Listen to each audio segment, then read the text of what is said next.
लोगोफोर खुलुमबाय बयखौबो दिनैनि गोदान भिडिअ बयखौबो बरायफिनबाय ओमफ्राय आंना दिनै थारमाने फरेस्टनि रानिं दं आरो आं बहाय थांनो ओंखारबोबायानो टाइमा ओमफ्राय दा खयथानिफ्राय स्टार्ट जाखो होमबा 1:52 1:52 जाबाय लोगोफोर हरनि आरो ओमफ्राय लामायाव दंफैयो आं दा हारसिंसो आरो लोगोफोरखौ नेगासिनो दं लोगोफोर फैगासिनो दं 1:52 निफ्राय स्टार्ट जाजेनबाय आरो भिडिअआ ओमफ्राय आं जेसे एसे शेयार खालामलांबाय थानोसै लोगोफोर नायलांबाय थाबानो जाबाय खोमसिथारनि लाइट फिसा लानानैसो दं लोगोफोर फैथ'वाखै आरो आं एसे एडभान्स सफैनानै दंफैयो आरो लामायावहाय लोगोफ्रा फैगासिनो दं आरो ओमफ्राय भिडिअखौ जोबजासिम नायलांबाय थादों आं हानायमानि मारै मारै जायो मोजां ना गाज्रि जाबाय आं शेयार खालामलांबाय थानोसै आरो ओमफ्राय चेनेलाव जाय जाय गोदानै फैदों अननानै साबस्क्राइब खालामबानो जाबाय लोगोफोर लाइक कमेन्ट शेयार खालामनो दाबावथार भिडिअखौ नायनानै लोगोफोर ओमफ्राय मोनसे खोथाबाव आरो जाय जाय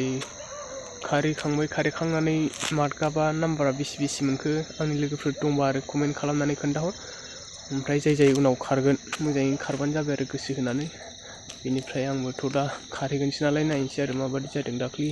साननैसो सिगां प्रेक्टिस समावथ' लोमजानानैबो ओंखाम जानो हाया मा जानो हाया जानानै दंमोन आरो आं होमबाबो नाजानोसै मोजां जागोन बायदिखौनो मोनदों आङो ओमफ्राय लोगोफोर थारमाने टाइमा मानो दानो 1थायावनो ओंखारखो होमबा 1था नंजोबला 1था बारबाय आरो 2था जानोसै थारमाने जोंनिफ्राय लामाया बिराद गोजान जायो आरो क'क्राझारसिम आंनिया क'क्राझार दिमोलगाव नालाय फिल्डआ जोंनिफ्राय 30-40 नि गेजेराव जानो हागौ आरो किल'मिटार लामाया एसे गोजानानो ओमफ्राय मानो होनोब्ला दानि बोथोराव बयबो एडभान्स फैयो आरो हरावनो 12था 1थाफ्रावनो हर थाफैखायो होननाय खोनायो आरो ओंखायनो जेसे हायो एसे थाब थांनाया मोजां आरो जायफोरनाखि उनाव खारहैनांगौ दं मानो होनोब्ला नों जेसेबांनो लेट थांगोन नोंना थारमाने रानिं टाइमा 1था 2था बेफोरबायदि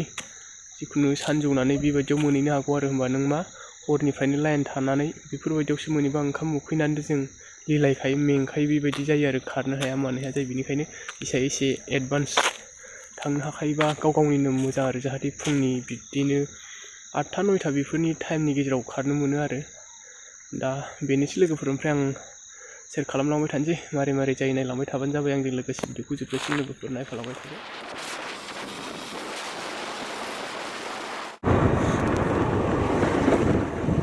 नै देग्लाय होथेगाराखै बे दान्दासिम होथेजोबो गामाखालि बानायनो हास्लाबाखै मानसिफ्रा हाखु दाखुखाय जोंना फिल्ड जायगासिम सफैबाय लोगोफोर ओमफ्राय लामाया 1 घन्टायानो लाबावबायसो दासिमाव सफैजासिम फैजेननायनिफ्राय 2:10 निफ्राय फैदोंमोन ओमफ्राय बा मानसिया जाजोबबावबायसो नै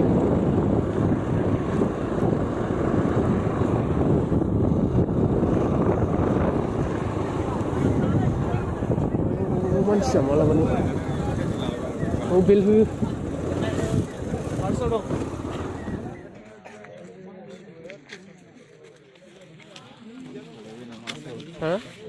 स्टेटास दोननोलां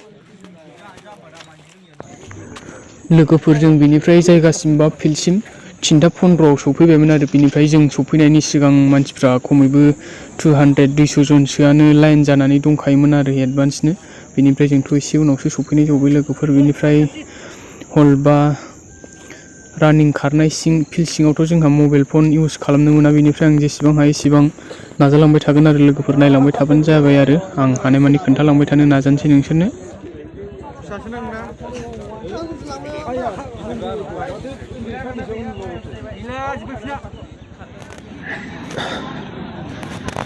मानसिफ्रा बेसेनो लोगोफोर ओमफ्राय फैदेरबावगासिनो हरनि 2थायाव फैदोंमोन जोङो नै न'निफ्राय 6था जालायलायबाय आरो माब्ला हाबनो मोनगोन मिथिया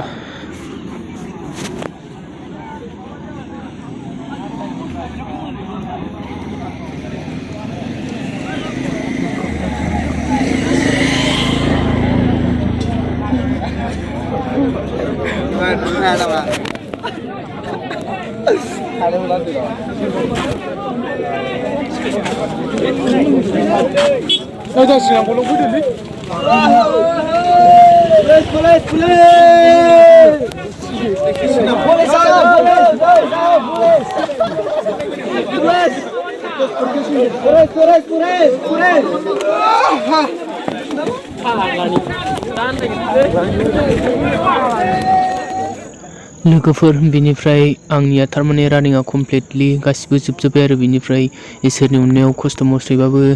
मोजाङानो जाबायमोन। बिनिफ्राय जों नैबे थारमाने गासिबो रानिं जोबखांनानै लास्ट फाइनालनि थारमाने लेखा लांनो नेगासिनो दंमोन आरो बिनिफ्राय अब्लाबोथ' खारनाया जागासिनो आरो जोबाखै जोंनिया थारमाने खारनाया आंनियाहाय थार्ड राउन्डआव गोग्लैदों आरो ओमफ्राय फार्स्ट राउन्डआवहाय 30 ना 40 खारहोदोंमोन आरो बेनिफ्राय जोंनियावथ' 80 जन 80 जन खारहोदों लोगो बिराद जाब्बा बुरा आरो बेनिफ्राय नै दा 11टा 53 नि खारनाय आरो बियो सानसुनियानो होनजाबाय बे 11टा 53 आवहायबो 90 बा 100 जनसोआनो खारहोदों खोमा लोगोफोर बिराद बुरजा आरो ओमफ्राय आं बेसेबां मार्क मोनखो उननि भिडिअआवसो खोन्थासिगोन लोगोफोर नोंथांमोना नेक्स्ट भिडिअ नेनानै थाद'दो आं दिनैनि भिडिअखौ बेखिनिखौनो खालामसै लोगोफोर बेनिफ्राय सिङावथ' मबाइल फनबो इउज खालामनो मोनामोन नालाय बेनिफ्राय आं खस्थ' मस्थ'यैबाबो ब्लगाव एसे खोन्थानो होननानै लाखुमानानैबाबो एसे भिडिअ बानायबाय आरो लोगोफोर बेनिफ्राय मोजां मोनदोंबा सापर्ट खालामबानो जाबाय आरो बयबो।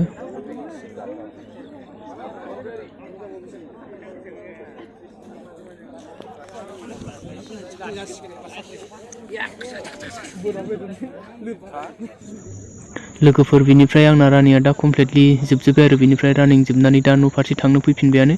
ओमफ्राय थारमाने रिपर्टिं टाइम बा फिल्डआव हाबजेननाया 7:30निफ्राय सोदोंमोन आरो फुंनि बिनिफ्रायथ' थार्ड राउन्डआवसो खारनो मोन्दों आङो बिब्दिनो 9:30 बा 10टा जाबायमोन आरो टाइमा बिनि गेजेराव खारनो मोन्दों आं बेनिफ्राय आं नेक्स्ट भिडिअआवसो फुल भिडिअ लाबोफिनसिगोन लोगोफोर नेना थाथ'बानो जाबाय दसे। हायदाय मेंलायलायबाय 1टा सात जाबाय नै हरनि 1टानिफ्राय फैनानै साननि 1टासिम जाबाय 12 घन्टा भिडिअखौ बावनो फोजोबनोसै आं लोगोफोर ओमफ्राय खारनायाथ' मोजाङानो जाबायमोन ओमफ्राय आं नेक्स्ट भिडिअआव बानायफिनसै आरो माबाखौहाय बेसेबां मार्क मोनखो बेसेबाङाव खारनो हादों आं नैबे भिडिअआव खोन्थाथ'ला लोगोफोर नेनानै थाथ'बानो जाबाय खारनायालाय खुनुरुखुम मोजां जाबायमोन आरो बेनिफ्राय खाथबाव फैगोन ना फैया मोनथिला आरो एग्जामनि थाखाय आं भिडिअखौ बावनो दोनथ'नोसै लोगोफोर गोजोननाय थाबाय बयनिसिमबो बाय बाय। खारखांनानै ओंखाम जालांसै दा नै आंनि फेभारेट गारिखौसो लोगो मोनफैबाय।